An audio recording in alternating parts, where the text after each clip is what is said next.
de Boa entrar noite. aí. Estamos Você aí. tá com uma planta mais robusta aí atrás do que eu. Eu tenho um bambuzinho da sorte aqui, ó.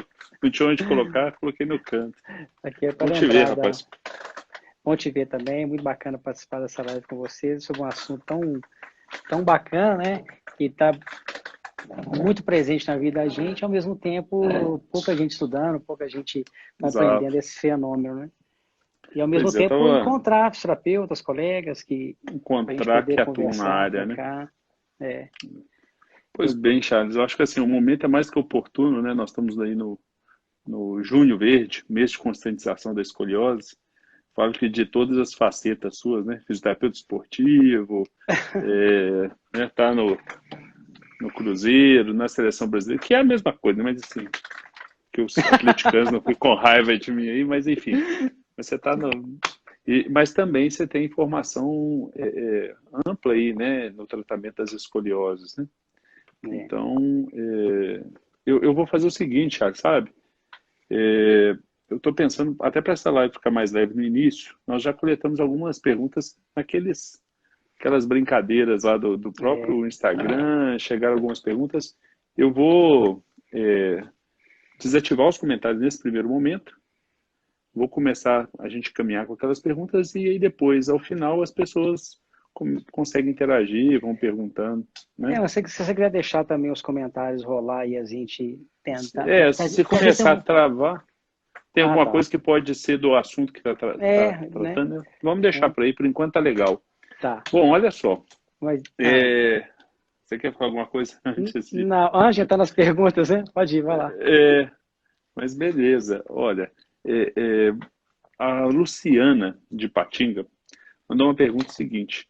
Primeiro, assim, como que classifica a escoliose? Aí, aqui, Charles, só para você entender, como nós temos seguidores que são fisioterapeutas e outros que não são, né?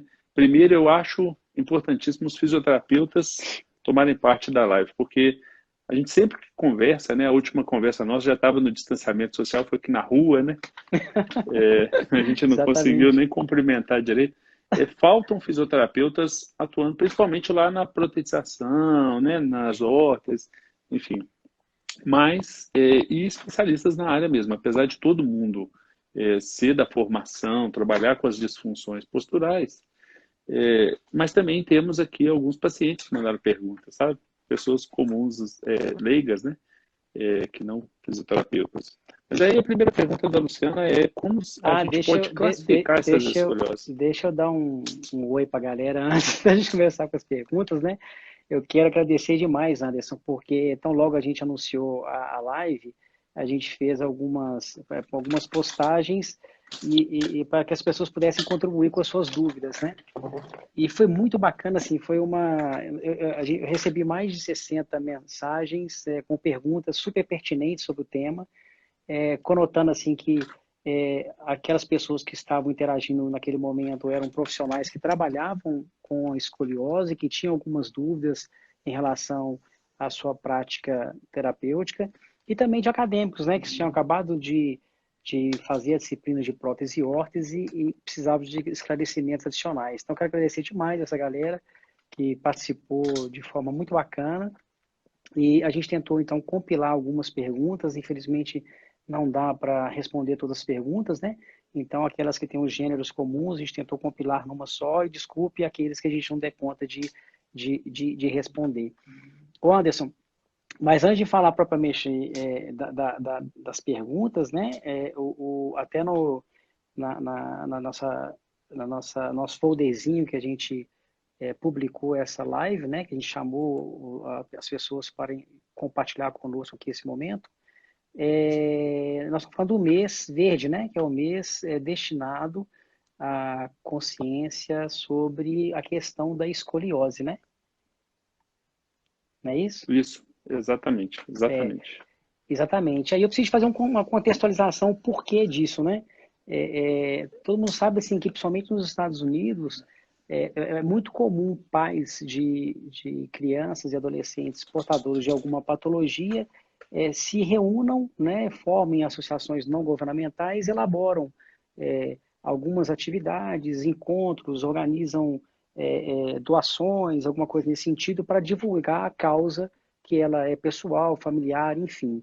Em meio todo esse movimento, esses movimentos lá nos Estados Unidos alcançaram o Congresso americano, na pessoa, até anotei o nome aqui, na pessoa de Alison Schurtz, que em 2008 instituiu, então, junho como o mês nacional da consciência sobre a escoliose. E a preocupação primeira não era só difundir a escoliose para os profissionais da área da saúde e acadêmicos, mas também para toda a sociedade, né? Impulsionando aquela difusão que os pais se organizaram para aquele momento.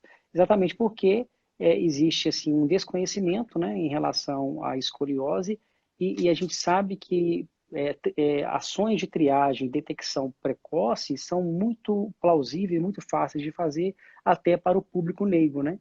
Então a ideia era fomentar um pouco mais essa crítica das pessoas, dos cidadãos, como corresponsáveis, por exemplo, à identificação da escoliose. Então, começaram assim a fazerem como se fossem pequenos guidelines para os pais, para leigos e para os professores nas escolas, para que eles pudessem auxiliar na detecção precoce da escoliose. E a gente sabe que quanto mais precoce é a detecção da escoliose, mais rapidamente os resultados alcançados serão melhores, né? Então, baseado nesse contexto é que a gente, então, vamos dizer assim, instituiu Bom, e esse movimento ele avançou, né? Ele expandiu em vários países. Eu, quando eu estudei nos Estados Unidos, lá na Line Clinic em São Francisco, eu tive contato com esse livro aqui, ó, Straight Talk with Curve Girls. Vou mostrar para a galera aqui, ó. Straight Talk with Curve Girls. Então, esse livro aqui é um livro criado exatamente por pais que se organizaram e para responder o passo a passo. Por exemplo, eu tenho um filho com escoliose, e agora? Como é que eu faço? Então, tem depoimentos de pais da ansiedade que eles tiveram, de quais são os melhores profissionais na área da ortopedia, da fisioterapia, da protetização, quais clínicas procuram, quais são as dificuldades encontradas, quais são os resultados positivos que algumas encontraram, quais aqueles que não encontraram os resultados. Então, discute um pouquinho de forma muito leiga e foi criado por essas organizações. Então, baseado nisso, é que a gente corrobora essa força, né, que começou lá, na tentativa de também aqui no Brasil a gente expandir um pouquinho melhor o conhecimento sobre essa área, que é desafiadora, bem Legal. desafiadora. Sim, sim, sim. Eu acho até que você começou a responder aí o que Cristiano e Camila perguntaram, se existia uma data limite. Você disse que quanto mais precoce identificar, melhor tratado. Então, assim, para a gente responder a Luciana e esses dois, queria assim, primeiro a classificação das escolioses, como que a gente classifica, e segundo, se tem uma data limite para iniciar esse tratamento. Essas perguntas são super importantes. E quando eu fiz uma brincadeira lá nos stories, né, que eu coloquei assim, você sabe classificar uma escoliose? Para minha surpresa, 43% das pessoas responderam que sim. E eu vou te falar que a coisa mais difícil para mim é classificar a escoliose, dada a complexidade que o tema se revela. As classificações da escoliose, elas vão da classificação mais simples até as mais complexas. Obviamente, quanto mais simples, menos informações você pode tirar dela. Nas mais simples, ela baseia-se, por exemplo, na severidade. Então, por exemplo, curvas até 20 graus são brandas, né, leves, de 20 a 30 graus até 35 graus são moderadas, e a partir de 35 graus a gente pode considerar como as curvas mais severas, né? A gente pode também classificar a escoliose em relação à idade cronológica, que de 0 a 3 anos seria a infantil, de 4 até o início da puberdade seria a do adolescente, a juvenil, desculpa, e do início da puberdade até o fim do crescimento ósseo seria do adolescente. E também a gente tem as classificações para o paciente adulto, claro. Então, essas duas são as duas que normalmente são as mais, vamos dizer assim, difundidas, inclusive dentro das faculdades, da fisioterapia, da medicina, enfim, mas que trazem poucas informações sobre como a gente vai intervir no paciente, né? Foi muito difundido outras duas classificações, as primeiras, que é a de King, que era uma classificação médica, ortopédica, para tratamento cirúrgico dos pacientes, né? como havia pouca confiabilidade intra e inter-examinador, ela acabou sendo abandonada, substituindo pela LENC, que é uma que é utilizada no mundo inteiro, inclusive no Brasil. Só que essas classificações, Anderson, elas são classificações que estão muito relacionados ao modelo médico da doença, da morfologia da escoliose, para fins de planejamento cirúrgico, né? Mas para a gente, informa poucas, não dá uma informação precisa sobre norteamento ou direcionamento de condutas. E aí, um tempo depois, os conhecimentos da Krishna Shro, muita gente fala Scrott, né? Mas é Shro, ela começou a aliar ou adicionar a essa classificação de Lenk algumas condições funcionais, ou seja, tudo bem, o paciente tem uma curva simples, lombar, ou torácica, ou tem uma dupla curva, né, que eles chamam four curves ou three curves, mas e daí? Como que o corpo se comporta em relação a isso? A pelve está translada para a direita, para a esquerda? Como é que funciona isso? Né? Em que áreas que você tem expansão, que áreas você tem condensação, que áreas você precisa expandir? E aí ela, então, introduziu... É tridimensional, né? Exatamente. Ela introduziu, então, um conceito baseado na tridimensionalidade, né? Que a gente sabe. Ela introduziu, então, esses conceitos que favoreceram muito a terapêutica que ela desenvolveu, a técnica que ela desenvolveu, que é o Tech Show, ou Scrott, como alguns falam, né? Mais para frente, a gente tem as classificações, Anderson, que são mais pesadas ainda, sob o ponto de vista de dificuldade de entendimento, que são aquelas destinadas para a confecção das órteses, né? Especialmente as órteses 3D. Começou com Jacques Chanot, na França, que já havia pegado o background dessa Christina Schroe, e criou uma órtese baseada no conceito da fisioterapia, ou seja, no corpo assimétrico que necessita de também pressões assimétricas na tentativa de corrigir as curvas nos 3 planos de movimento, frontal, transversal e sagital. E aí, mais para frente um pouquinho, apareceu outras classificações, como, por exemplo, do Rigo, que é muito difundida hoje internacionalmente, principalmente para aqueles que produzem órteses 3D, que é já um pouco mais complexa, que ela leva em conta não só a morfologia da órtese e a função, vamos dizer assim, a relação da curva com o desfecho funcional do corpo, mas como alguns pontos chaves, por exemplo, a linha crânio-sacral, né? Então, quanto que a curva escoliótica se afasta da linha crânio-sacral, que vai da base sacral até o mento, ele avalia as curvas nas classificações three curves e four curves, que na verdade ele tem as subdivisões, por exemplo. Nas classificações anteriores falava assim, o paciente tem uma escoliose única ou simples, né, uma curva simples torácica. E aí o Rigo ele começou a perceber que mesmo as curvas simples, você tem variações. Então, por exemplo, você tem uma long low curve, que é uma curva que começa na torácica e invade a região lombar. Você tem outra curva que só fica na região torácica. E cada uma delas gera um desfecho diferente no corpo. Então, você tem lá como se fosse o corpo funcionasse em blocos, esses blocos interagem entre si, baseado nas curvaturas ou nas classificações que elas têm. E aí você tem outras coisas também, como, por exemplo, que é a vértebra transicional, né, que os ortopedistas chamam de vértebra neutra, que é aquela que está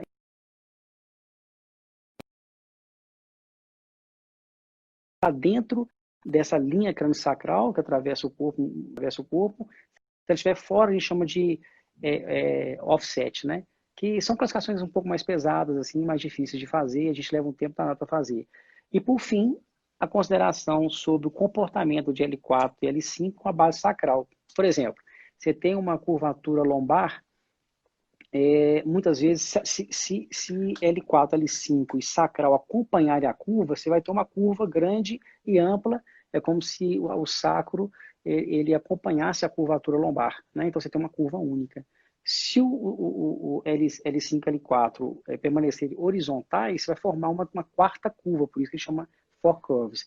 Por que isso é importante? Porque na hora que já construiu uma órtese, por exemplo, a gente tem o que chama de open pelvis ou close pelvis. O que é isso na prática? O tanto que essa órtese vai descer com pressões trocantéricas. Por exemplo, se eu tenho uma translação excessiva da pelve para a direita, eu tenho condição supratrocantérica da direita para a esquerda. Tentativa de frenar nisso, né? Porque a escoliose, ela funciona muito assim, é igual um sabão molhado. Você aperta aqui, ela vai escorregando para o lado de lá. Então, você tem que cercar todos os pontos. Mas as classificações, assim, que servem para nós, terapeutas, são as classificações um pouco mais complexas, né? Sim, sim.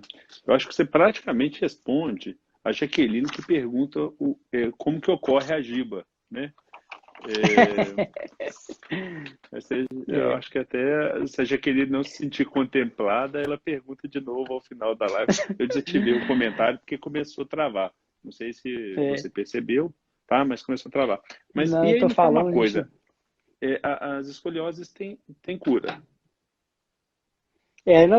Nós misturamos três perguntas, né? Qual que nós vamos responder dela? Sim, sim. Qual É delas? porque é o seguinte, não, vamos lá. Então, primeira coisa, ainda se existe uma data limite para iniciar o tratamento. Se existe uma idade limite, né, uma data, algum marco, fala assim, não, É, a partir de agora não adianta mais. Existe isso?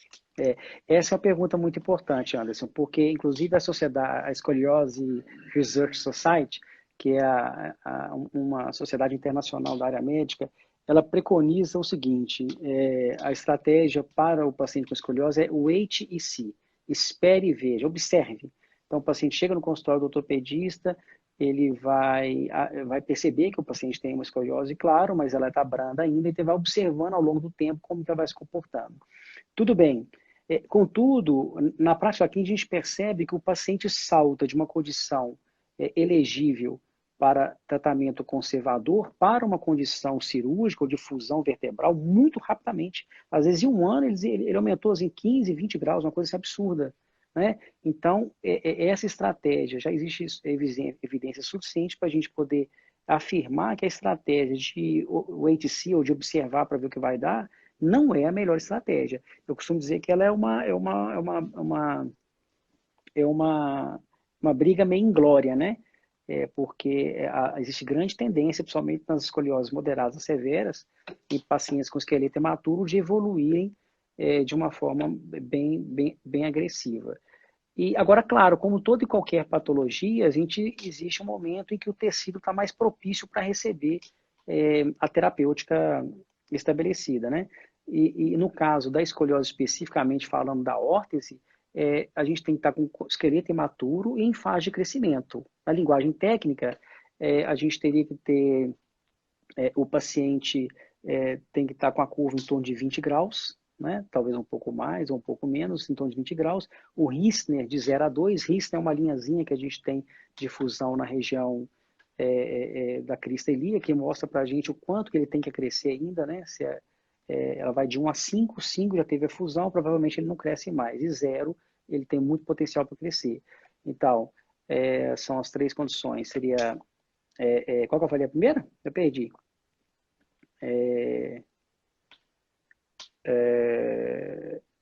Escoliose 20 graus, o Rissner de 0 a 2 e antes da menstruação, né? Então, assim, essas seriam as condições ideais para que o paciente possa receber a escoliose. Isso não significa, Anderson, que os pacientes mais tardios não possam ser beneficiados pela fisioterapia, né? Na verdade, talvez os resultados não serão tão satisfatórios Quanto nessa fase pré-menstrual, né, pré-menarca, né? Pré-menarca, faltou essa palavra, exatamente. Então, mas assim, difere muito, os pacientes diferem muito, pacientes às vezes com mesmas características em termos de magnitude da escoliose, eles diferem muito, sabe, Anderson? Então, por exemplo, você tem pacientes com 40 graus que parecem mais alinhados do que paciente com 20 graus, exatamente porque tem pacientes com 40 graus que estão dentro dessa que a gente chama de CSL, que é a linha crânio-sacral.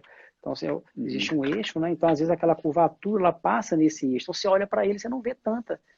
Ao passo que você pode ver um paciente com 20, 25 graus, né? Bem menor que ele, mas está totalmente deslocado da CSL. Então, assim, a gente tem que ver caso a caso, né? O fato é que a intervenção ela pode acontecer em qualquer momento, inclusive na idade adulta, Anderson. Obviamente, na idade adulta, a ideia, porque o princípio primário da intervenção da fisioterapia na escoliose, seja por meio do tratamento ortésico ou pelas ferramentas da fisioterapia, por diversas técnicas, o objetivo primário é reduzir ou interromper, né, minimizar ou interromper a progressão da curva. Porque a progressão da curva pode chegar a um ponto de gerar deformidades graves, incapacidade pulmonar, né, dor e problemas psicossociais, né? Então, muitas crianças ou adolescentes têm graves problemas psicossociais em função daquela deformidade, né? Adotam uma postura de isolamento social, têm dificuldades na escola, enfim, depressão. Então, assim, então, a nossa ação primária, a primeira coisa que a gente tem que pensar é isso: impedir ou minimizar a progressão daquela curvatura para não deixar chegar no ponto da fusão vertebral. Não, perfeito. A Carolina perguntou se tem cura, né? E aí, assim, você acabou permeando aí um pouco, né? Você acha que se uma intervenção fisioterapêutica precoce, né? Você acha que consegue reverter? Eu estou tentando achar aqui a resposta que a galera deu em relação a isso, né? Acho que, se eu não me engano, 80% respondeu que acha que tem cura, né?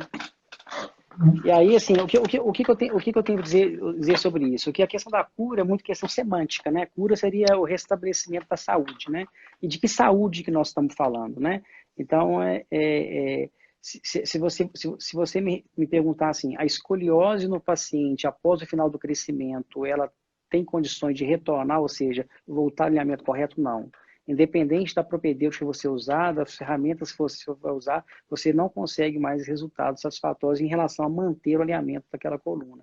Mas a gente precisa de ter em mente que uma pessoa pode viver absolutamente... Aliás, antes disso, é muito comum aqui no Brasil, a gente sempre chegava os pacientes no meu consultório já num momento assim muito desesperadores, né? Porque já estavam com indicação cirúrgica.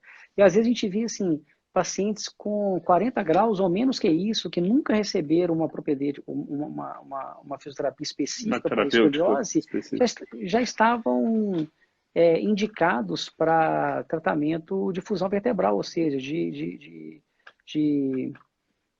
uma cirurgia, você vai colocar placas Cirúrgico, né? Com metálicas fixação, com né? alto risco, grande risco, né? Então, assim, isso Diminui a é meio funcionalidade assim, sobremaneira, né? fora, Anderson, os riscos, né? É uma cirurgia que sangra muito, ela É é uma muito agressiva, cirurgia, né? ela parte por, ela está ela tá, vamos dizer assim, ao lado de estruturas muito nobres do corpo, né? Você tem um índice de mortalidade pós e comorbidade pós a cirurgia muito grande. Então, assim, o ideal é a gente sair fora dessa cirurgia. E o paciente, ele consegue viver muito bem ainda na presença da escoliose. Né? Então, por exemplo, a primeira órtese que eu tive contato não fazer, mas de participar do FIT, que a gente fala que FIT os ajustes, né? Porque a gente confecciona primeiro a horta, depois a gente faz a alfaiataria, né? A gente vai lá e molda no paciente direitinho, coloca e vai tirando os excessos que porventura a gente tinha colocado. E o primeiro fit que eu fiz com um paciente lá em Clínica São Francisco, Estados Unidos, foi com um menino que ele fazia natação under 15, ele tinha 15 anos, né? E ele era campeão nacional de natação. Então, ele era campeão nacional, né? No caso dos Estados Unidos, de natação, tinha uma vida absolutamente normal, usava órteses nas horas que ele não estava treinando, né? E ele tinha, eu até preciso de acompanhar, por curiosidade, ele tinha até, inclusive, pretensões, né? Pelos resultados que ele obtinha, de participar de uma Olimpíada, né? Então, assim, um paciente com escoliose, ele tinha, se eu não me engano, Anderson, ele tinha quase 40 graus com 15 anos, 30 e pouco, 36 graus, uma coisa assim. Então, você vê que ele vive muito bem com isso. Agora, claro, uma pessoa que tem 38 graus de escoliose, ela vai demandar uns certos cuidados, né? Primeiro, ela tem que atender o modelo de saúde centrado no paciente também, né? Não só no terapeuta. Ela precisa de entender que Tem que ela ter vai ter que ter um alteração estilo de vida um comportamental, né? pouco diferente, né? No sentido de poder ter o autocuidado, fazer o autoajuste corporal, de ter, talvez, manter um pouco sua postura, utilizar o serviço de fisioterapia para evitar que essas dores que são mais incidentes nesses pacientes cronicamente, né? Então, ela vai precisar, obviamente, de cuidados especiais. Mas tem uma vida normal. Então, se Perfeito. a cura baseia-se em retificar totalmente a coluna, a cura não vai acontecer. Agora, se a cura está na perspectiva de uma vida normal, absolutamente normal. Funcional, normal. Perfeito. E, então, assim, não sei se você considera que respondeu a Jaqueline em relação ao que ocorre na coluna para dar a giba. Coisa engraçada, que se tiver algum aluno meu aí por aí, Tem, eles vão já no lembrar, início da live, alguns já se manifestaram. Tem já tem. ex-alunos nossos que entraram aí. Então, eu sempre fazia, né, o aviãozinho, né, pegava o cabelo dos meninos para simular a apófise espinhosa, para eles poderem compreender como é que funcionava a gibosidade, né? De forma mais simplista, funciona mais ou menos assim, né? Nos macromovimentos, obviamente, eu vou dizer, toda vez que você faz uma lateroflexão para a direita, a rotação também ocorre para a direita, isso no movimento normal, exceto na cervical superior, que eu consigo fazer lateroflexão para a direita e rodar para a esquerda, e nas curvas escolióticas. Então, o que acontece na gibosidade? Eu tenho uma lateroflexão para a direita, ao invés da vértebra rodar também para a direita, ela roda para a esquerda. Só que no momento que ela roda para a esquerda, além dela fazer uma extensão, que depois vai dar uma deformidade que chama-se flat back, que se alguém tiver interesse a gente pode discutir melhor depois, ela leva junto as costelas, porque a gente sabe que as costelas estão anteriormente apoiadas no externo e posteriormente cada costela articula com duas vértebras. Então ela vai empurrando, ela vai seguindo também a rotação da vértebra. Então essa gibosidade que você vê é a posteriorização da rotação por rotação da vértebra, né? Então é um exemplo emblemático que a rotação da vértebra, que a giba é causada pela rotação da vértebra. E aí é importante salientar, para aproveitar o gancho, já falo demais, né? É que as órteses em geral, elas são muito simétricas, né? Então você imagina, você tem uma rotação, o indivíduo tem uma rotação de tronco, você está usando uma órtese que engessa o paciente, né? Então assim, não pode ser bom, né, Anderson? Então, a gente precisa respeitar melhor vamos dizer, essa condição assimétrica do corpo, e é por isso que vem desenvolvendo as ossos ao longo do tempo, né? Desde os coletes mais rígidos até os coletes que a gente chama de 3D. Sim. O Juliano Prado, né, colega nosso, perguntou o seguinte: se a escala Tanner, ela consegue auxiliar na detecção da escoliose? Eu fiquei super surpreendido com essa pergunta, Anderson, porque a escala Tanner é muito utilizada, por exemplo, no futebol, nas categorias de base, que, na verdade, ela faz vamos dizer assim, um estadiamento da maturação sexual da criança. Então, por exemplo, na adolescência, a idade cronológica, ela deixa de ser confiável no seguinte aspecto. Uma criança com 12 anos pode ter uma maturação sexual, crescimento, enfim, muito maior do que a outra de 12 anos. Ele teve xirão um pouco mais precoce, né? Então ele se desenvolveu mais. Então a idade cronológica não importa muito. Essa escala Tanner, ela faz o estadiamento, mas na verdade, o que ela faz? Ela faz algumas avaliações, por exemplo, da maturação sexual. Então ela vai olhar nas meninas o desenvolvimento dos seios, dos pelos pubianos, dos meninos também, do pênis, enfim. E também da correlação do comprimento do tronco com os braços, né? Então a resposta é não. A escala de Tanner, ela não auxilia na detecção da escoliose, mas ela pode ajudar na No estadiamento. compreensão, exatamente, no estadiamento, ela pode ajudar na compreensão do potencial de crescimento daquela criança. Se ele tem um potencial de crescimento maior, a gente fica, vamos dizer assim, mais atento à terapêutica, né? Porque o melhor momento de trabalhar com o paciente com escoliose é quando o esqueleto ainda está imaturo, ou seja, ele está na fase de crescimento. Sim. A Roberta perguntou o seguinte: a escoliose tem mais incidência nos adolescentes do sexo masculino ou feminino? E se tem essa prevalência, por quê? Exatamente, isso é uma coisa que a gente vê muito, né? Tanto é que o livro está aqui, né? Ó.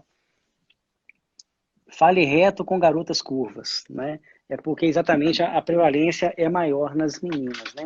Na verdade é o seguinte, nas escolioses menores, até 10 graus, pequenas escolioses, que na verdade a gente nem classifica tanto como escoliose, parece não haver uma predileção entre meninos e meninas, acomete a mesma coisa. Agora, quando você vai para escolioses moderadas a severas, elas acometem 5 a 8 vezes mais meninas. E aí tem algumas justificativas, né, para isso. Ela perguntou da justificativa? Sim, né, claro. Sim, perguntou por quê. Sim. Se, Então, se, se, se, se tem essa predileção, essa prevalência, por quê? e por quê? Bom, então, então a gente considera que tem nas escolioses moderadas a severas de 5 a 8 vezes mais acometimento nas meninas. Embora não há um Nossa, a incidência é consenso bem maior, né? bem maior, bem maior. Inclusive, não, embora não haja um consenso antes na literatura em relação a, as explicações sobre isso, quase todas elas confluem para as questões hormonais, né? Então, eu estou encaixado aí Tá, tô, né? tá sim. Uma das explicações é a questão endócrina, né? Então, por exemplo, o hormônio estrógeno. Alguns pesquisadores encontraram níveis baixos de estrogênio nas meninas com escoliose. E o estrógeno, ele está correlacionado não só na modulação da osteogênese, mas também do crescimento ósseo, né? Essa baixa nos níveis de estrogênio poderia, então, ter alguma relação com a progressividade das curvas. E outro fator que foi comprovado em modelo animal, mas não foi comprovado em modelo em humanos, é que o estrogênio ele tem uma correlação, ele modula a melatonina, né? Que por meio do receptor da melatonina, que chama calmodulina, ele participa das contrações musculares, né? E essas alterações causadas por esse caminho metabólico, ele poderia fazer com que os paravertebrais, os músculos paravertebrais, desenvolvessem de forma assimétrica, favorecendo, portanto, a instalação da escoliose. Mas, repetindo, esse não é um achado que encontrado em humanos, encontrado em animais. A questão do estrógeno, sim, a questão do estrógeno já tem muito artigo falando sobre. Mano. Bom, outra pergunta aqui que chegou. Tenho 48 anos e tenho escoliose com 38 graus. Sempre tenho dores nos músculos das costas apenas de um lado. O que pode ser? O que posso fazer para tratar? Pode ser muita coisa, né, Anderson? Mas, assim, a gente é natural, né, pessoal, que uma pessoa que apresenta escoliose, que é uma complicação, inclusive, da escoliose, aliás, as complicações mais comuns da escoliose são dor, incapacidade funcional, comprometimento pulmonar, né, principalmente nos casos mais severos, Mais severos, né? e também problemas sociais, né? O paciente acaba desenvolvendo um isolamento social em função disso. Mas voltando à pergunta, qual foi a pergunta mesmo? Primeiro, o que pode ser, o que fazer para tratar? Ela tem 48 anos e 38 graus e sente Ah, dores num diumídio só. Então é normal, né? Porque a gente fala o seguinte, né? Que para a consequência, a premissa é a causa, né? Então ela tem uma explicação justa para estar sofrendo essa, essa, essa dor. Mas trazendo um pouco mais assim para a linguagem nossa, assim, um pouco mais científica, um pouco mais da nossa área, existem estudos, por exemplo, histológicos que fizeram nos paravertebrais dos pacientes que tinham escoliose. Então foi feita biópsia, tanto na musculatura do lado côncavo quanto do lado convexo. E observaram que no lado côncavo as características teciduais se assemelhavam a tecidos que estavam em desuso, inclusive com infiltrado gorduroso, né? E do lado convexo, não, no convexo mais próximo do tecido normal. Isso mostrando que os músculos do lado côncavo sofrem um pouco mais. Inclusive nessas pesquisas, eu não lembro, não recordo mais, eu até anotei, está por aqui nessa papelada que eu estou aqui, eu não recordo mais o pesquisador, ele identificou que uma redução significativa das fibras do tipo 1 nos paravertebrais do lado côncavo, podendo significar que vamos dizer assim, a responsabilidade tônica daquele músculo está alterada, né? Então, essa é uma das justificativas.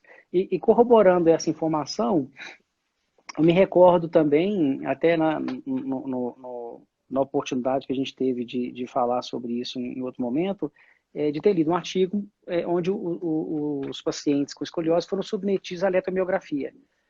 Então, eles eram colocados em prono, solicitados que faziam uma extensão do tronco, e lá eles avaliavam então a atividade mioelétrica dos músculos. E aí perceberam que o lado côncavo era o lado que os sinais mioelétricos eram bem atenuados, bem menores que os lados do lado da convexidade. Então, na prática, tentando responder, como é que ela chama? Ela não deu nome, viu? Deu nome, Assim, né? apareceu naquele. E aí aparecem aqueles nomes. Então, na Coloca aqui, tem prática. 48 anos. Não sei Na nem se é prática, ela ou ele. Então, na prática é o seguinte, existe uma solicitação anômala, não só por questões biomecânicas, por deslocamento do centro da massa, mas também questões histológicas, por questões adaptativas crônicas, em função da escoliose, e ela está com 48 anos. Né? Talvez Sim. essa seja uma das explicações. Quando você começa a falar do estudo eletromiográfico, né, a gente entra aqui na pergunta da Alessandra, que é a seguinte.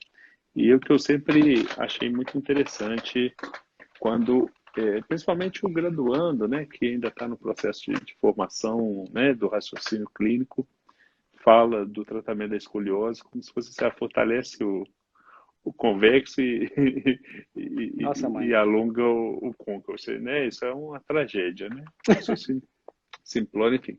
A pergunta da Alessandra, que eu acho que você vai poder permear isso agora. Olha só. Como ficam os músculos na escoliose? Eu acho que um pouquinho dessa pergunta foi respondida anteriormente, né? À medida Sim, sim. que, né, É isso que eu falei. Você caminhou com essa questão, né? então, você imagina que as solicitações são completamente anômalas para aquele músculo, né? Então, é natural que, não vou dizer não só dos paravertebrais, né? Mas todas as musculaturas, porque você imaginar que o corpo está todo assimétrico, não só em relação ao centro da gravidade, mas também as rotações no plano transverso, as solicitações biomecânicas são completamente anômalas, né? E é por isso que a gente precisa de intervir no paciente pensando nos 3 graus de movimento, né? Não dá para a gente trabalhar só no plano frontal, tentando trazer o paciente para o centro, né? A gente precisa trabalhar todas esses 3 planos de movimento. Tem uma pergunta aqui, Charles, que foi feita por uma mãe, né, a Maria Júlia, e também praticamente idêntica, feita pelo Iago Roque. Então é o seguinte, ó, né, vamos fazer a pergunta dela e contemplar as duas. Ó. Tem uma filha com escoliose. Ela pode praticar esporte? O esporte pode atrapalhar? Foi orientado por um ortopedista natação para o tratamento da escoliose, para o tratamento da escoliose. É isso mesmo a pergunta. Vamos lá. Essa é uma pergunta super pertinente e talvez uma das primeiras perguntas que os pais fazem quando a gente encontra no consultório, ao recebê-los, né, acolhê-los no consultório. Porque a primeira pergunta é se tem cura, se vai dar conta de melhorar o paciente para evitar a fusão vertebral, e a segunda seria se o paciente pode, se o filho pode praticar esporte. Porque adolescente, né, pessoal, todo mundo sabe que movimenta bastante, gosta de interagir, enfim. Então, de forma geral, a resposta é sim, ele pode praticar esporte. Inclusive, a gente tem que estimular que ele pratique esporte. Contudo, a gente tem que ver caso a caso, né? Então, por exemplo, só voltando um pouquinho, é muito comum, por exemplo, a gente pegar no consultório os pais que recebem a seguinte orientação da ortopedia: fazer natação é bom para escoliose, né? E eu não alcancei ainda nenhum artigo que fale, olha, essa atividade física ou esse esporte, ele é bom ou ruim para a escoliose, né? Mas a gente sabe que a natação, em muitos casos, ela pode ser ruim para a escoliose. Principalmente quando a escoliose está associada à cifoescoliose, que não é tão incomum. Então, se ela estiver associada à cifoescoliose, ela até contraindicada. Mas é Fala uma importante coisa, eu acho que salientar. esse paciente que vai fazer um esporte, até puxando um pouco a sardinha para o nosso lado, né? Mas eu acho que é até um critério de segurança, ele necessariamente o importante é que ele já tivesse passado por um fisioterapeuta ou estivesse paralelamente fazendo uma intervenção fisioterapêutica mais direcionada ou não. Você acha que... Aí depende, né? Nos casos... Eu acho que sim, Anderson, até complementando isso, porque o que acontece? O grande problema do esporte para o paciente que tem escoliose é porque nós somos indivíduos unilaterais no seguinte aspecto. Eu sou destro, eu vou usar o lado mais direito, né? Então, se eu jogo bola, eu vou usar o mais direito, se eu jogo tênis, vou usar o lado mais dominante. E ao praticar o esporte de forma sistemática, utilizando mais um lado em detrimento do outro, é natural que as assimetrias vão intensificar. vão E, intensificar. e no caso da escoliose, é exatamente o que a gente não quer. Então, assim, em tese, a natação, você usa dois braços em quase todas as modalidades. Consequentemente, ela deixa de ser um pouco... ela é um pouco... Ela não é tão nociva como os demais. Mas, Como assim, a alguns gente tem que outros. ver... A gente tem que responder isso com uma certa parcimônia, no sentido de que cada caso é um caso, né? Então, você pega um paciente, por exemplo, que procurou um serviço de fisioterapia, recebeu uma intervenção, e o resultado está sendo muito bom, né?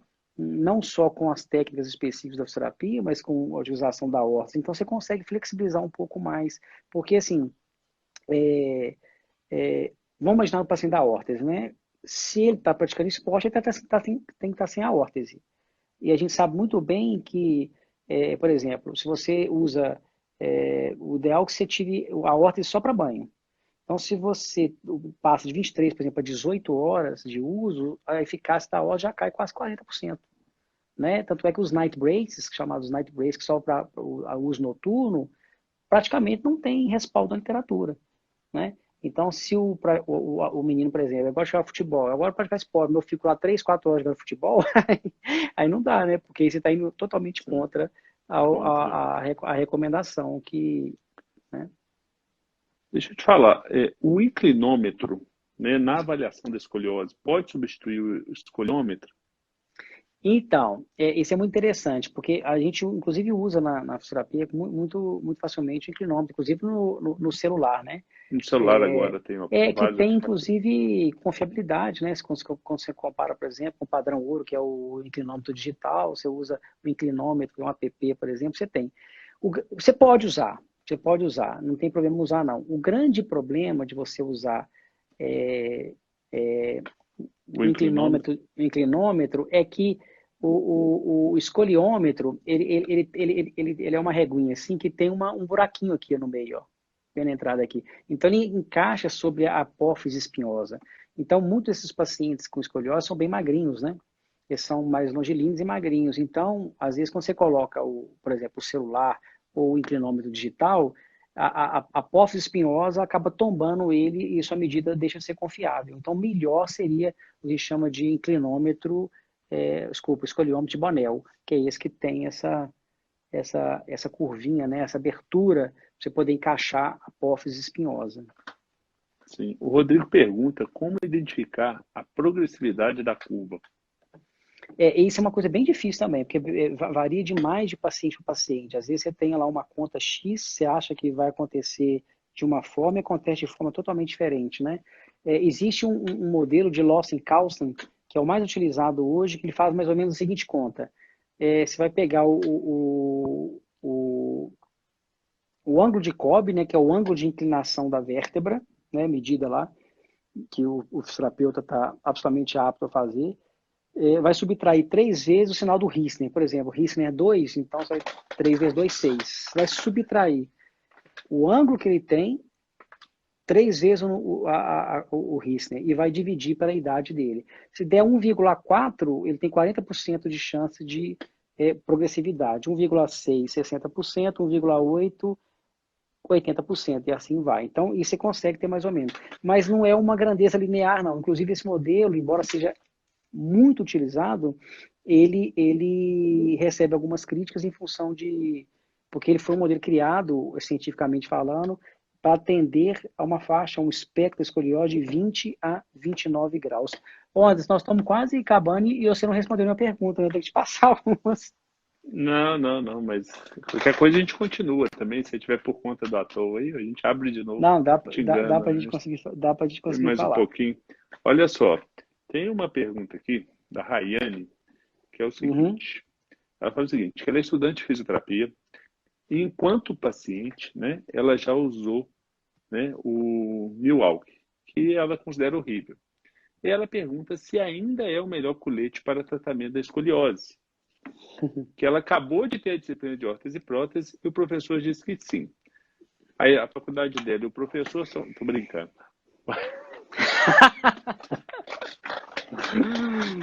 Vai lá. É.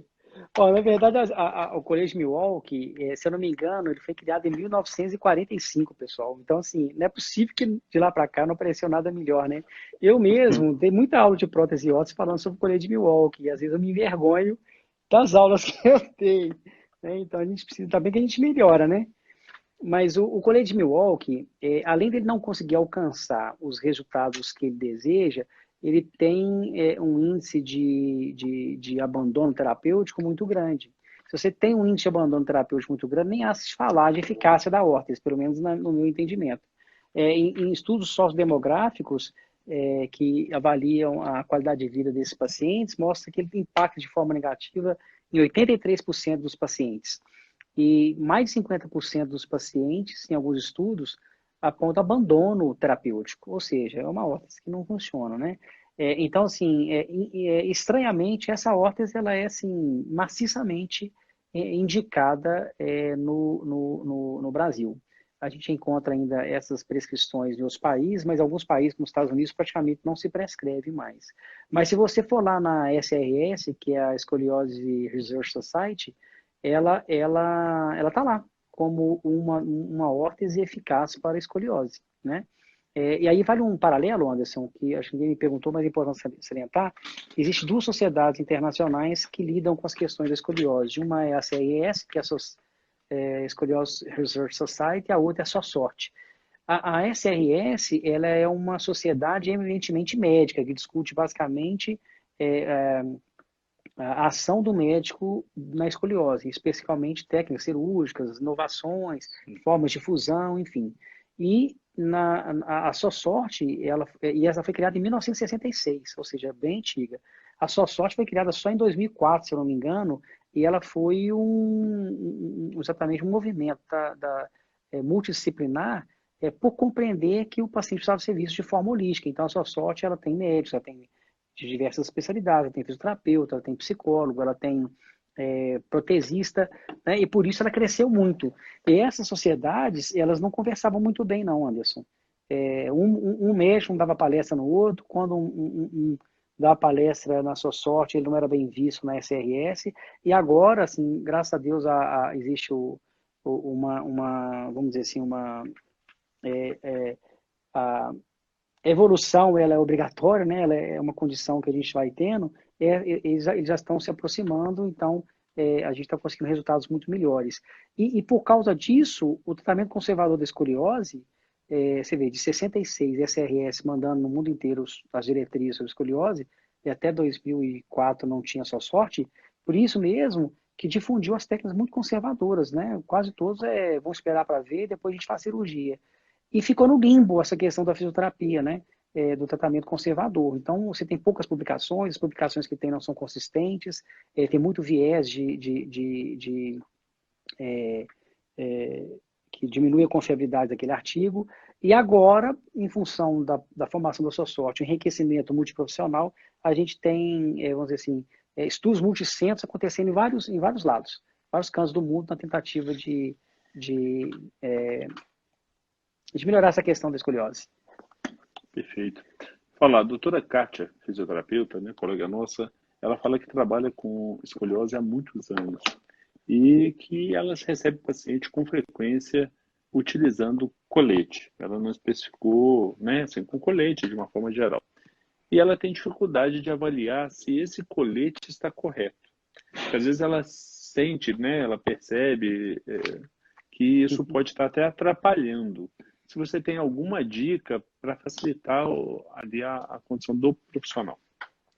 Anderson, essa é uma questão que Até fisioterapeutas experientes que trabalham com escoliose tem, né? Porque o conhecimento, o fisioterapeuta ainda não apropriou desse conhecimento da órtese, né?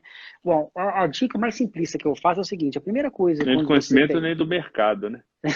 nem no mercado. Então, assim, a primeira dica que eu dou é o seguinte: o paciente chegou com a órtese, antes de avaliar a órtese, vai tirar a órtese do paciente, vai pegar o raio-x e vai marcar o paciente inteiro, vai rabiscar ele inteirinho. Você vai marcar o ponto ápice da curva, se for dupla curva, você marca os dois ápices, vai marcar o início da curva e o final da curva. E vai também marcar os braços do paciente, por exemplo, está lá em T12. Se tiver com o braço aqui, aonde que está? Faz a correlação. Então, você marca o paciente todinho. Marcou o paciente, você coloca a órtese nele. E aí você vai observar se as pressões estão chegando na áreas que deveriam chegar. Né? O grande problema das órteses por exemplo, assim, a gente alcança, a pressão alcança a vértebra por meio das costelas. Só que as costelas, elas são oblíquas. Ou seja, se eu quero aplicar uma pressão, por exemplo, em T9, eu tenho que começar a aplicar a pressão 2, 3 níveis abaixo, porque eu estou usando a costela, não é? Então, a anatomia palpatória é fundamental nesse aspecto. Então, esse é um aspecto muito importante. O segundo é observar o paciente, olhar para ele e ver se ele está alinhado, né? Se ele está alinhado, como que ele está, como que ele está. O terceiro aspecto é o chamado embrace correction. O que é esse embrace correction? A órtese tem que ser capaz de corrigir o paciente imediatamente. Então, por exemplo, se você consegue uma correção menor que 25%, é sinal, não é sinal que a órtese está errada, mas é sinal que o tratamento ele tem uma menor chance de sucesso. Agora, você pega um paciente, está lá com 30 graus, e você consegue baixar para 15, que é possível isso, imediatamente, ou seja, você coloca a óssea no paciente, ele sai de lá e faz um raio-x embrace, vestindo um brace. Ele passa para 15 graus, ou seja, melhorou 50%, a chance dele dar certo é muito grande, né?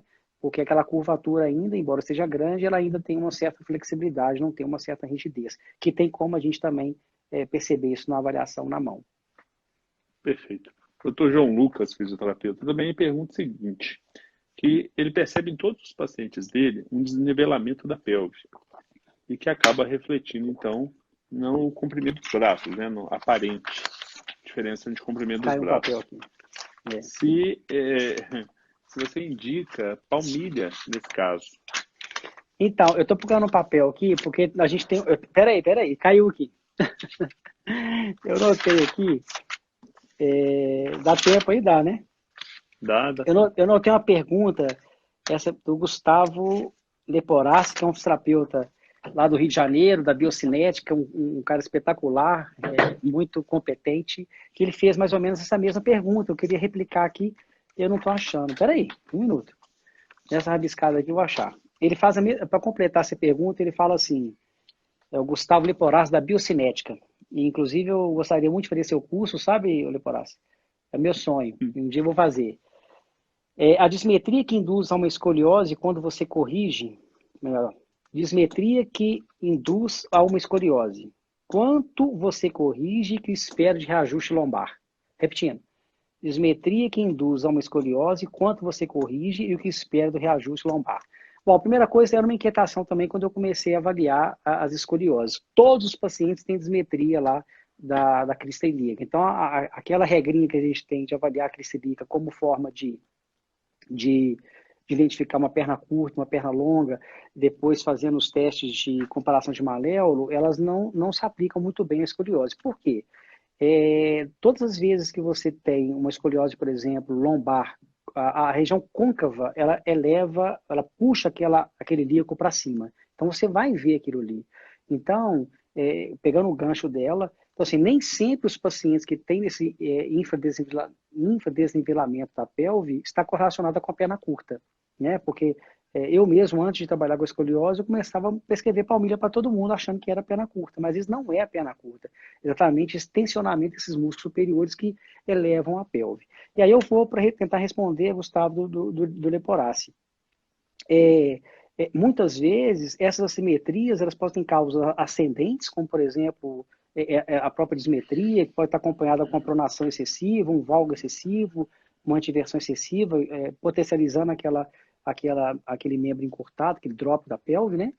Mas eu não costumo colocar a palmilha de cara, não. Eu espero primeiro, porque eu acho que é importante a gente trabalhar esses segmentos proximais do tronco para liberar um pouco essa musculatura para depois compensar, né? Bom, eu estou trabalhando a musculatura, eu estou usando a órtese, eu tenho vencido a escoliose, eu estou percebendo que o paciente está progredindo com a curvatura, eu estou percebendo que aquele tônus muito rígido daquela curvatura está reduzida. Aí sim eu vou pensar na correção com a palmilha. Então a palmilha, a princípio eu não coloco, eu vou tratar primeiro um pouco mais a escoliose, essa organização corpórea, incluindo pelve, para depois pensar em colocar a palmilha, se for o caso.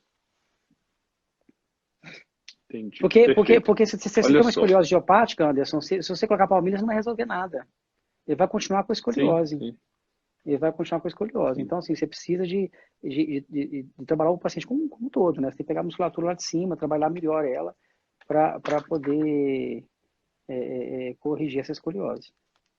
Eu brinquei lá atrás sobre, né, a tragédia do pensamento de fortalecer o lado convexo e alongar o lado côncavo. Tem uma pergunta dessa, ó, se o tratamento baseia-se nisso, do É, Douglas. essa é uma questão bem assim, infelizmente, né, Anderson? A gente vê ainda muitas nossas formações, um conhecimento tão simplista como esse, numa complexidade tão grande que é uma patologia que envolve movimentos nos planos transversos. Não, definitivamente essa não é a terapêutica, né? É, as técnicas que devem ser envolvidas para o tratamento da escoliose, elas devem envolver muito mais do que isso, né?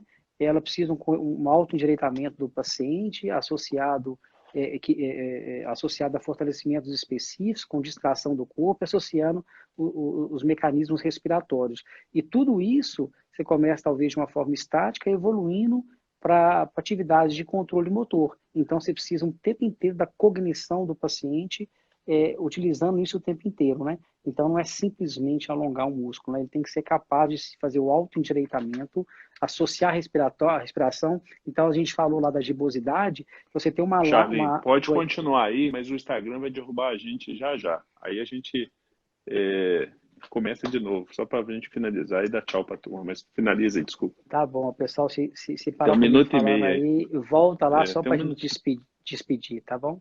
Então, você na gibosidade, você tem uma expansão do tórax aquele lado. Então, a tendência do ar todo, no movimento respiratório, migrar para aquele lado. Você tem que trazer isso para o lado oposto, né? Então, assim, está muito longe de só alongar o lado côncavo e convexo. E baseado nisso, você tem os chamados exercícios científicos, né?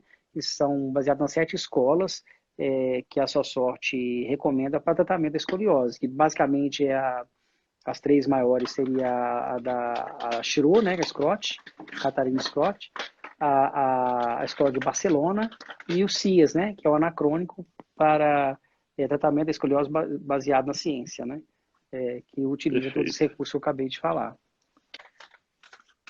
Tá me ouvindo? Estou te ouvindo. Bom, mas eu quero fazer Então algumas tá. perguntas, para você. Tá? Pode fazer. Não, você responde tudo, rapaz. Você que, você que é o expert na área aí, ó. Não. Mas olha só, fala uma coisa. Pergunta aqui, ó.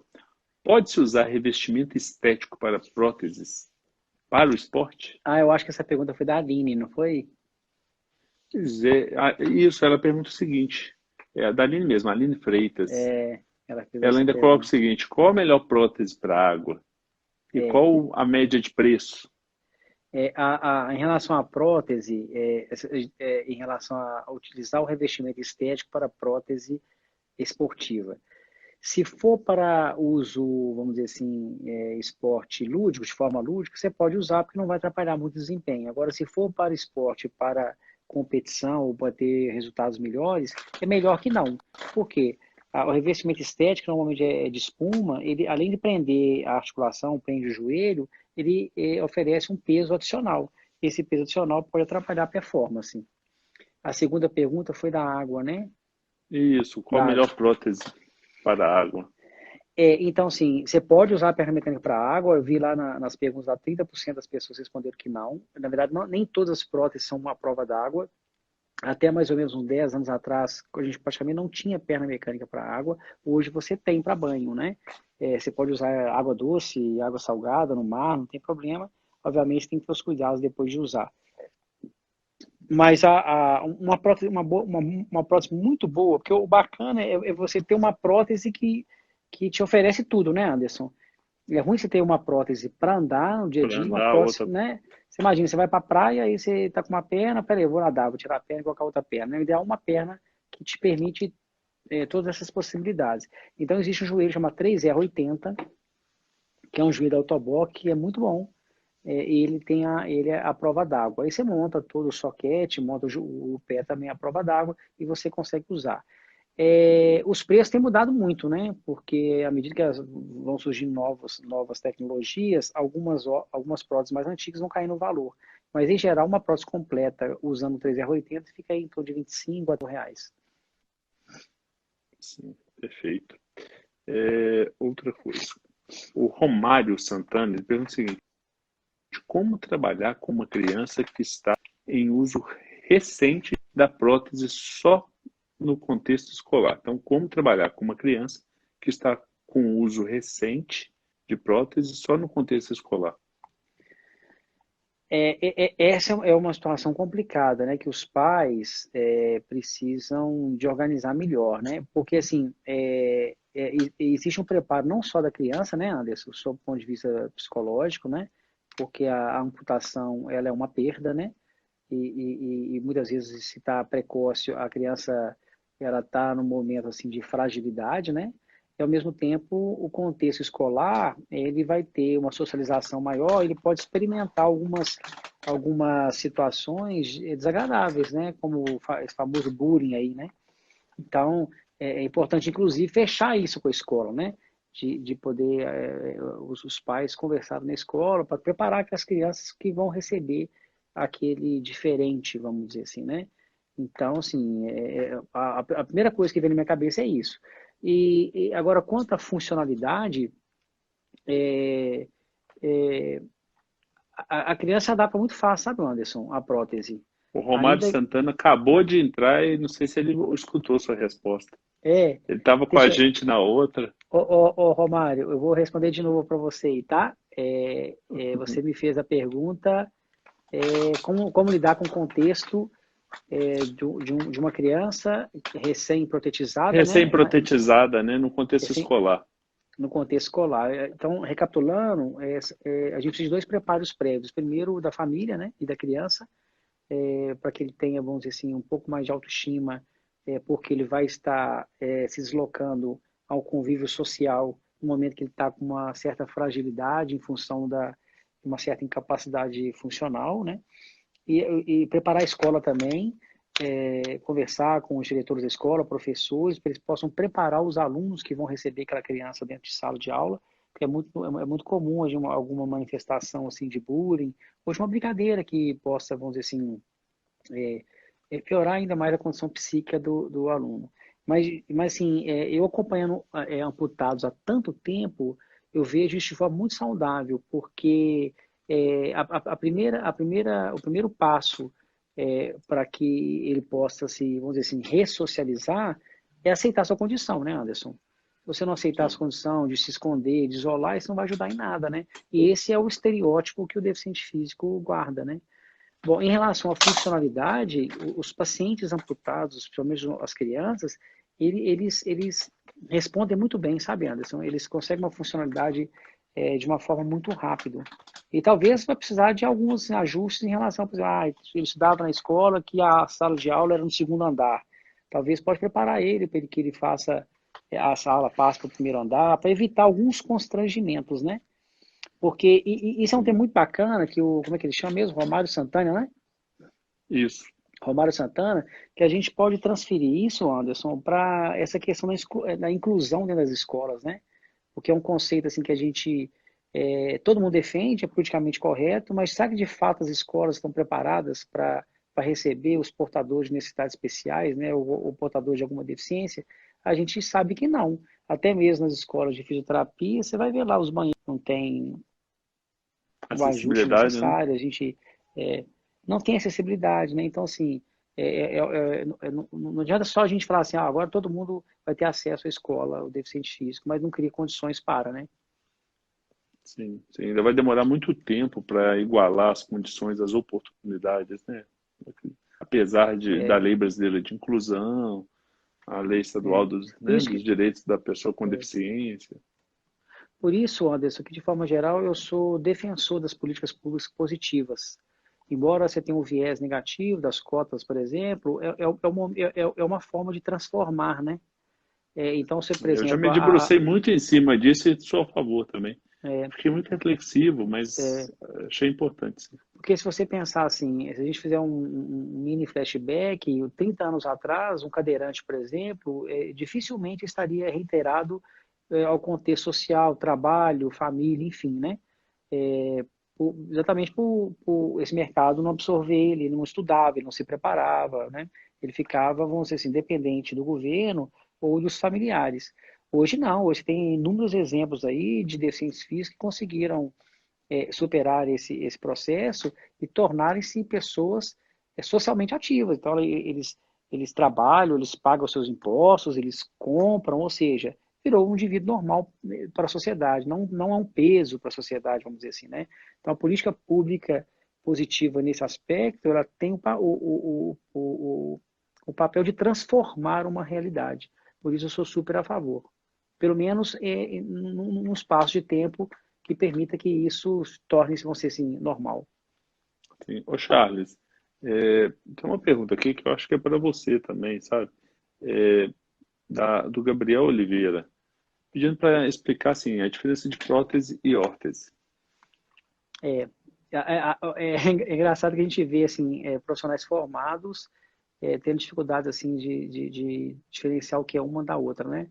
Para a gente poder guardar e não esquecer mais é o seguinte: prótese vai substituir aquilo que você não tem mais. Então, Substitui, né? substitui aquilo que você não tem mais. Então, você perdeu uma mão, você perdeu um braço, perdeu uma perna, então você vai substituir aquilo que você não tem. Então, prótese dentária, né? Enfim. E órtese é tudo aquilo que abraça um segmento que por algum motivo esteja afuncional ou está passando por alguma patologia que seja temporária ou permanente, que serve Sim, inclusive para otimizar a função, por exemplo, como é o caso de algumas paralisias do tibial anterior, algumas alterações neurais da mão, enfim. Então, prótese substitui algo que você não tem mais e órtese abraça o segmento que você tem, que por algum sim. motivo esteja afuncional. E aí as próteses você tem a endoprótese e a exoprótese, né? Que as É, endopróteses são cirúrgicas, né? não, assim, a classificação de exo e endoprótese, ela é uma classificação mais antiga, que a exoprótese é quando você usava o sistema de madeira, sabe, Anderson? Assim, é, é, onde tanto a parte estética quanto sustentação da prótese era feita pela estrutura dela.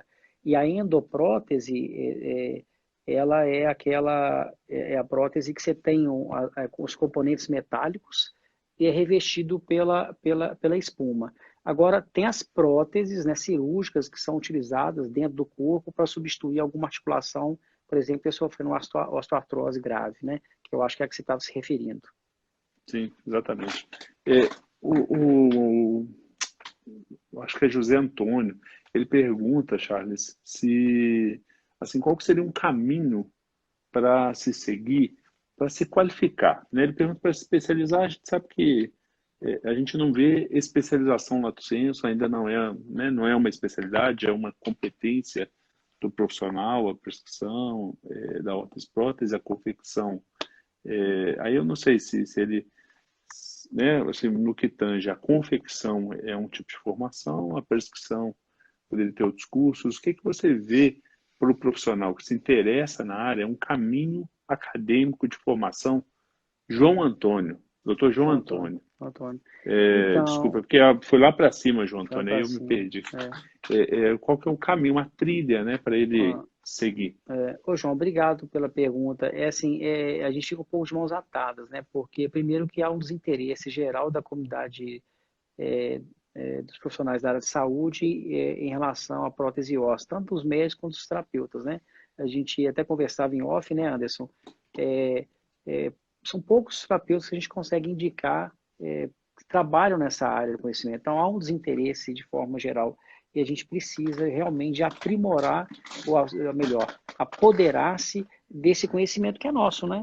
Então, daqui a pouco a gente vai perder essa área de trabalho, esse nicho de mercado.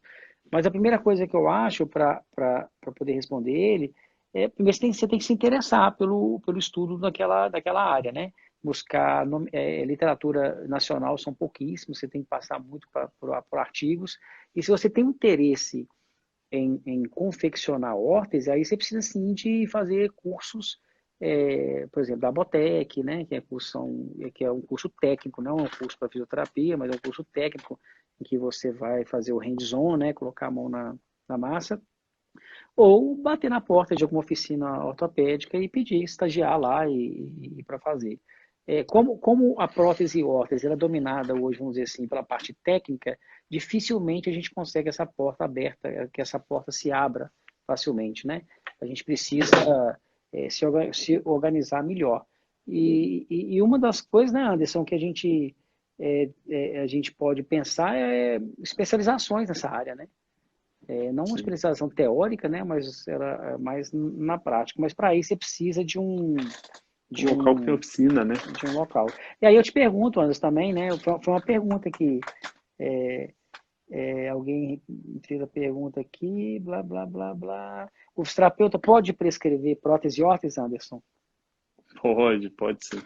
Isso assim, mesmo entendimento, né, da autonomia profissional para utilizar de todos os recursos que ele julga necessário, tanto na solicitação de exames quanto a prescrição de órtese e próteses. Isso né, poderíamos considerar que está contemplado no artigo 1º da Resolução COFIT 8 de 87, né? Então, assim, tem já diversas decisões judiciais, jurisprudências, né, pacificadas nesse sentido de autonomia, inclusive na própria política pública, né? Você tem a portaria 661, que elenca o fisioterapeuta no rol de profissionais com competência para prescrever e dispensar, né?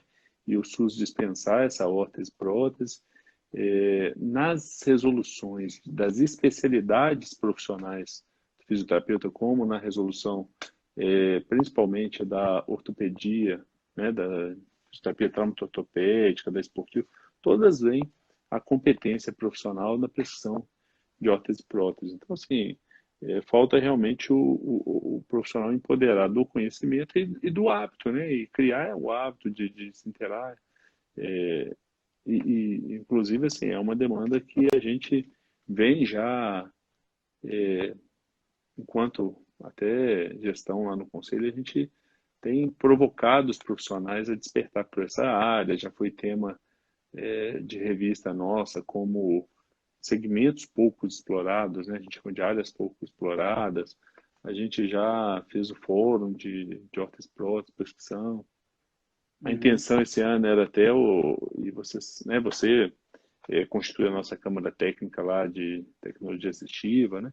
uhum, Inclusive, era o tema deste ano, né, seria, né, a oficina de elaboração de laudos, atestados e pareceres, que a gente fez uma cartilha, tá já disponível na TV Crefito 4, uma palestra da doutora Marina Viveiros, que é a nossa conselheira nessa parte de laudos, atestados e pareceres, e você mesmo rodaria com a gente aí no estado, é, inclusive numa parceria para a parte, né, mais demonstrativa de prática com a Autoboc, para fazer esse insight nos profissionais para a prescrição, né, para conhecer as possibilidades de prescrição, as possibilidades de intervenção pós-protetização, pós-otetização, mas aí veio o distanciamento social aí e te atrapalhou. segurou um pouco aí esse É. projeto. Ô Anderson, a outra pergunta acho que pode ser tirada a você, a prótese e órtese são uma especialidade da fisioterapia? Sim. Se não, por que não? Tá. Pois é. As especialidades profissionais, Charles, elas se organizam, né, ou deveriam se organizar, ou por ramos da ciência da saúde, então, ortopedia, reumatologia, cardiologia, né, respiratória, e assim por diante, em contextos, então, assim, fisioterapia nos contextos hospitalares, fisioterapia no contexto escolares, sociais, enfim, e assim por diante, hospitalar, ambulatorial, domiciliar, ou então nos ciclos de vida, fisioterapia na saúde da criança e do adolescente, na saúde da mulher, do adulto, do idoso, do trabalhador. Na nossa profissão, nós tivemos em alguns momentos algumas métodos, algumas técnicas até regulamentadas como especialidade. E que, na verdade, por exemplo, se você pegar a própria acupuntura, que chegou a ser regulamentada como uma especialidade, ela permeia, né, todos os ramos aí de ciência. A fisioterapia aquática, ela, né, é um recurso que pode ser utilizado na neuro, na trauma, na esportiva, né? Então, a gente meio que fez uma heterogeneidade de especialidades.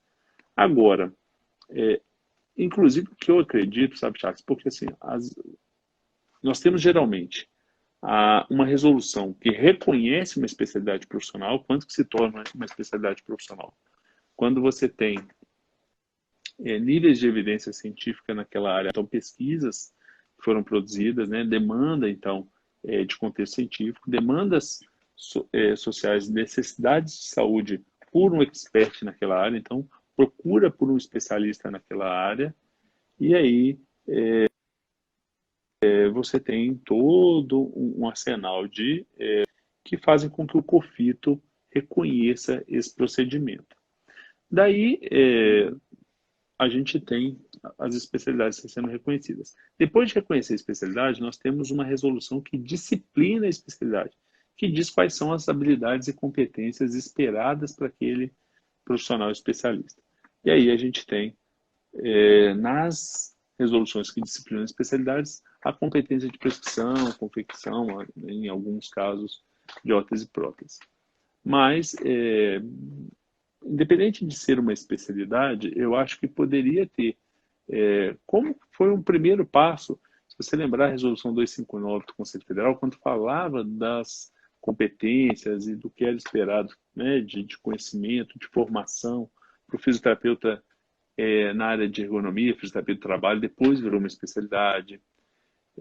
A gente tem alguns exemplos que isso aconteceu, sabe? Na dermatologia foi um acórdão na dermatofuncional, e aí depois veio a reconhecimento da especialidade. Então, eu acho que talvez existem outros atos normativos que não especialidade, que poderiam ser um primeiro passo para o COFITO disciplinar.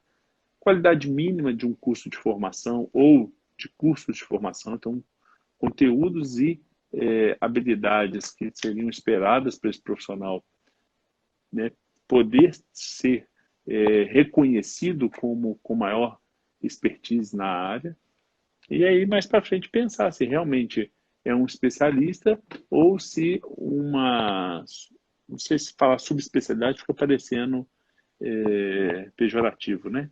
Mas uma ramificação. O cara é da traumatortopedia com ênfase em porque você tem muita neuro, né? Na também, neuro. né? Aí você tem um cara da neurofuncional, né? Porque assim, a órtese e prótese ela permeia todas as áreas praticamente, né? Então eu acho que deveria ser uma previsão mínima, como o COFITO fez recentemente. Tenho minhas ressalvas, mas com a parte de perícia. Ele disciplinou até tempo de curso mínimo. Interessante. Conteúdo. Né? Bom, Anderson, inclusive eu não me recordo, mas quando que foi esse movimento de criar-se uma nova profissão, né, que é a profissão do protesista e do ortesista, né? Apesar existe uma tramitação nesse sentido de criar uma nova profissão, né? Essa profissão já existe lá fora, né? Nos Estados Unidos, por exemplo, ao você montar uma clínica de prótese e órtese, obrigatoriamente você tem que ter um fisioterapeuta e tem que ter o ortesista ou o protesista, que é uma formação superior. E parece que já existe esse movimento aqui no Brasil, né? Existe. Eu tô desconcentrei aqui porque o pessoal fica entregando a cidade aí, né? Carlos Henrique Rezende tá entregando a gente. Eu sou cego, eu não consigo ver ninguém, tá? Se alguém mandou um abraço para mim aí, eu não consigo ver agora. Vários amigos nossos estão por aí, viu? Vários amigos. Não dá nem para falar de todo mundo. Desculpa, não. O Rodrigo Andrade acabou de parabenizar, Márcio Brandão já passou por aí, o Edué, várias pessoas, o Rony. todo Ah, mundo que está aí. bacana. Casa em Resende foi meu aluno lá em Formiga. Olha só, essa questão do movimento para criar profissão, Charles, vira e mexe a gente está com essa situação acontecendo, sabe? Aham. Se a gente pensar, vira e mexe tem alguém que pegou uma especialidade, algum fazer nosso. A Flávia está aí, ó, agora com som alto aqui do meu lado também, ela ligou. Mas enfim, vira e mexe pegam alguma parte da nossa profissão e tentam virar uma profissão lá no Congresso. Vira e mexe, a gente está lá combatendo, tentando obstruir um projeto de lei para virar, ou que a osteopatia vire uma profissão, para que quiropraxia vire uma profissão. E, enfim, tem as profissões mais malucas que você pensa, às vezes um nome que você acha que não tem nenhuma relação conosco, naturólogo, não sei o que lá das plantas, e aí de repente tem podólogo. Aí na hora que você assusta, o podólogo está tratando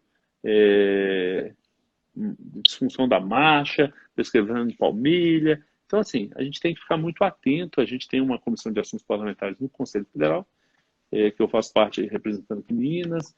Temos uma comissão de assuntos parlamentares aqui em Minas que a gente acompanha a Assembleia Legislativa, as câmaras municipais das cidades aí, enfim, principalmente da capital, né, que repercute em tudo, porque a gente precisa de gente nossa lá, né?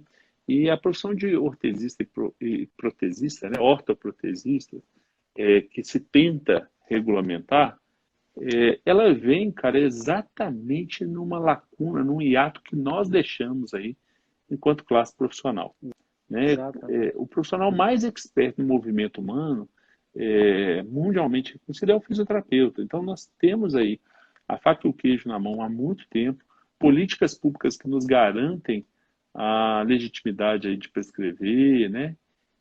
Entretanto, quando a gente vê, são poucos. Eu fico vendo, às vezes a gente é criticado, sabe assim, tá sempre indicando o mesmo, ou são poucos. Não, não tem outras pessoas. Na hora que você vai olhar para os lados, são pouquíssimos os especialistas que trabalham, sabe? É, o Rodrigo Andrade mesmo está aí, esses dias ele me ligou e falou assim, olha, tem paciente aí do estado me procurando, como que eu faço, porque é por teleatendimento, ele não está podendo vir aqui ao estado de São Paulo, quer dizer, então assim, você conta nos dedos as pessoas que trabalham com essas áreas, né? Quando você pensa em impressão de órteses, de prótese de membro inferior, né? Você tem alguns centros de reabilitação, confecciona, com oficinas, mas, então assim, eu acho que é fato isso, tem um projeto sim, a gente tem atuado, não para impedir a formação de uma profissão, mas que pelo menos não deixe que o fazer seja similar ao nosso, apesar que depois da regulamentação, se ela ficar muito lacônica, acaba que essa discussão termina no âmbito judicial e aí a gente fica à mercê da vontade, né, do juiz, do entendimento do magistrado, que muitas vezes não é perito na área, né, e aí vai pelo senso comum. E aí, igual o Adelton coloca, o Adelton Andrade Barbosa é colega nosso, fisioterapeuta, diretor lá da FEMIG de Ubá.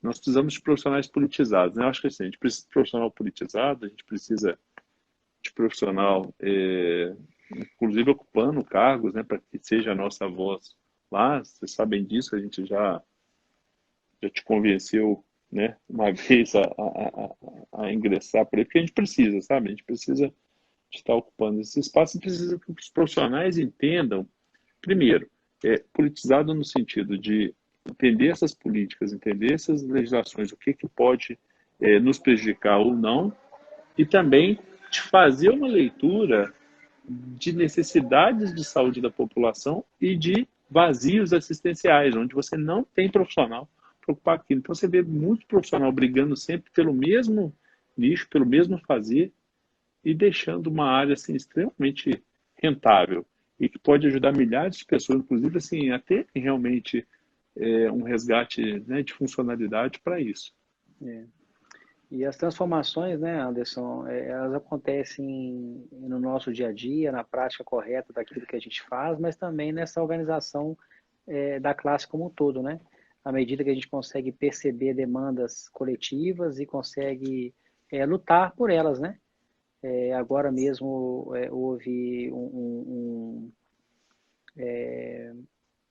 um apoio muito grande, né, político em relação à presença do fisioterapeuta fugindo já da live, né, fugindo da Da escoliose, UTI, né? da UTI. Então, assim, isso é muito importante, porque a gente só consegue por representação, né? Casos E, graves de escoliose podem ir para a UTI ou não? Só para a gente então, fingir que tem algum link, né?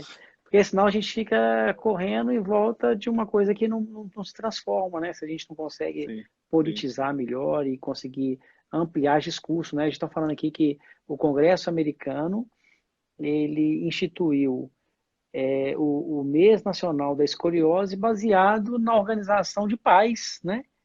Sobre um assunto que era de interesse daqueles, né? Agora imagina os interesses de uma classe inteira, né? De De uma uma classe. Ô, profissão, Charles, né? agora a gente às vezes fala tanto do parlamentar, né? Desconhecer a nosso fazer, né? Essa situação, a fisioterapia ela nasceu em guerra, né? Mundialmente foi para tratar a sequela de guerra, no Brasil foi surto de poliomielite Poliomielite, e tuberculose óssea. Na época agora de Brumadinho, né? O ano passado, nós tivemos um boom, primeiro relato literário da questão de atendimento a militares de resgate, ao profissional do resgate, não à vítima. E agora, com essa situação da pandemia da Covid-19, a gente tem a possibilidade de um reconhecimento por parte da sociedade, um reconhecimento social, de uma especialidade que já era consolidada, né, no meio técnico da área de saúde, que é o fisioterapeuta em terapia intensiva, né, fisioterapia em terapia intensiva. Mas você vê que, assim, grande parte da população, a gente começou a buscar as grandes mídias para colocar isso, mostrando para a população que esses respiradores, os ventiladores mecânicos que estavam sendo adquiridos, quem opera isso, quem está por trás. É um mas ele não fisioterapeuta. sabia, né? E, assim, a população não sabia. Agora a gente quer que o gestor e os parlamentares, né, o executivo e legislativo, saibam que o fisioterapeuta tem uma atuação principalmente, né, se não tem atuação, ele tem um conhecimento amplo para poder fazer uma avaliação e indicar melhor órtese, melhor prótese, e fazer não só uma dispensação, como se fosse um balcão de supermercado, não vou falar nem de farmácia, porque a farmácia agora eles já fazem assistência farmacêutica, né? Mas que muito mais do que a dispensação de um meio desse você fazer o treinamento. Então, como que a gente quer que as pessoas saibam disso? Se muitos profissionais não sabem nem se tem a Não, legitimidade de prescrever e se ele pode, se não pode, né? Tem essa insegurança, esse vício cultural enraizado, talvez por formações aí que ainda estão pragmáticas, né? Num período mais retrógrado, mais dogmático, enfim. exato. Bom, deixando na hora de encerrar, né? Só queria que tem Tá. a Maria Cláudia me fez uma pergunta aqui, eu queria saber que A escola é Lívia, dele. a Lívia Lazarotto mandou um abraço para você no meio da Ai, live, não delícia, a sei Lívia, até. querida amiga. Agora estou começando a ler de pertinho aqui, ó. A Maria Cláudia, Mandou um ela abraço para os perguntou, dois, para eu não ficar de fora disso, tá? queria saber que escola é dele, né? Acho que estava se referindo a mim, né? Maria Cláudia, não, eu estudei com o Wood Grant nos Estados Unidos, na Califórnia, e minha formação está direcionada à confecção da órtese, né? A órtese 3D, baseado no conceito Rigo Chanot, modificado por Wood Grant, que está lá na Califórnia, que é um dos integrantes e já foi vice-presidente da SoSorte, que hoje, inclusive, a SoSorte ela é presidida pelo Pedro, né, desculpa, Eric, que é um fisioterapeuta. Perfeito. Bom, Eu Charles, acho, eu acho que basicamente nós permeamos aí vários assuntos, né? Senão fica até é, cansativo. é, E depois, assim, a turma não vai querer assistir de novo, você não vai ter paciência mais. é, Mas já que a gente não está podendo encontrar, apesar de estarmos tão perto, né? Minha é. mãe tá mandando abraço aí, ó. Ah, que legal. Mamãe, Charlinho mora pertinho aqui e nós também não estamos podendo Nos encontrar. encontrar, né? É. Então, assim, Eu quero agradecer, Anderson, primeiro pelo convite da live, de um tema que eu gosto muito, porque faz parte da minha vida, né? Acho que todos devem saber, mas por poder contribuir numa área do conhecimento que é pouco difundida. Você falou E de profissional de sucesso, Charles. Vou te cortar, já que você falou. Acho que você não liga, né? Mas eu lembro quando você postou uma foto com o Neymar segurando a sim, sua perna de prótese, né? foi. Quantas pessoas chegaram para mim ou eu comentaram ali que não sabiam que você era protetizado? É, Isso aqui é um profissional de mais sucesso que você, né? Assim, então, quer dizer, para quem é leigo aí e está assistindo, né, quem não é da área de saúde, é a certeza, né? É a representação viva de que pode ter uma vida mais do que normal e superar, né? Muita coisa. exatamente, né? Então, assim, esse testemunho vivo, né, Anderson, que a gente procura fazer, tentando fazer o melhor dentro da fisioterapia, com as dificuldades que a gente encontra, eu com essa história de amputação e câncer na infância, né? Então, a gente vem tentando transformar a, a, a sociedade ao nosso redor, né? E eu procuro, assim, muito impulsionar, especialmente o deficiente físico, né? Nesse sentido de buscar um sentido na vida, né, de buscar essa ressocialização o mais rápido possível para que ele possa alcançar a produtividade. E eu só estou hoje aqui, Anderson, com esse sucesso todo, levantando uma medalha da Olimpíada, está hoje no Cruzeiro, porque eu tive um fisioterapeuta lá atrás, né, que me encorajou, que me deu força, que me ensinou a reaprender a andar, né? Então, assim, é um momento de é uma profissão que exige extrema responsabilidade, porque ela, vamos dizer assim, ela estimula essas aquisições da vida que realmente dão sentido a ela, né? Então, vamos pedir, né, Anderson? Pois Bom, é, se deixar, a gente fica falando aqui. é, Muitíssimo obrigado. Obrigado, pessoal, que... olha, meus professores que me perdoam. Tá.